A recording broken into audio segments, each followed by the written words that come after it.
അണ്ണാ അണ്ണാ വാ അണ്ണാ എവിടെയാണ് കാണാനില്ലല്ലോ. അണ്ണാ എന്നെ ഉണ്ട് വിശേഷം.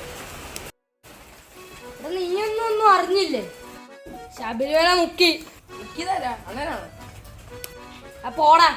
പിന്നെ അയ്യപ്പനാ. ഒന്ന് പോയാടാ. എന്നാ ഇയാള് പറ.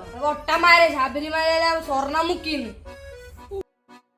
അയ്യപ്പന്റെ അടിവസ്ത്രം പോലും അടിച്ചോണ്ടോയെന്ന് അറിഞ്ഞ. അണ്ണാ ആരാണ് എടുത്തത്? പട്ടി കൂട്ടിൽ നിന്ന് എടുത്തെന്നാ പറയുന്ന.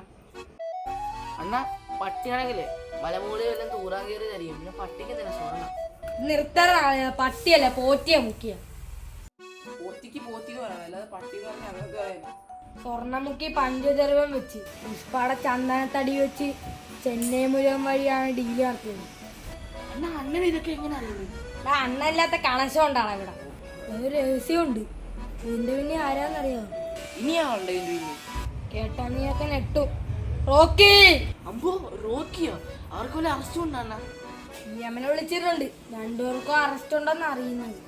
അണ്ണാ അവന്മാരെ വിളിച്ചു പറയുന്ന പതിയെ പറ. അമ്മമാരെ കൊണ്ട് വിളിപ്പിച്ച് ഞാനാ അണ്ണം പോണ്. അമ്മമാർക്ക് ഭക്ഷണം കൊടുക്കാം.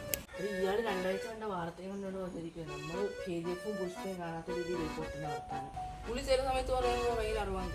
അറിവ്. പിന്നെ കേരളത്തിലെ തലസ്ഥാനം ഏതാന്ന് വെച്ചാൽ പാകിസ്ഥാൻ എന്ന് പറയുന്ന പൊട്ടനെ. ആ ഒരു സംഭവം തന്നെ ആ മണ്ടന്മാരെ വിശ്വസിക്കുന്നു. അതേപോലെ ആ അറിവാളെ കൂടെ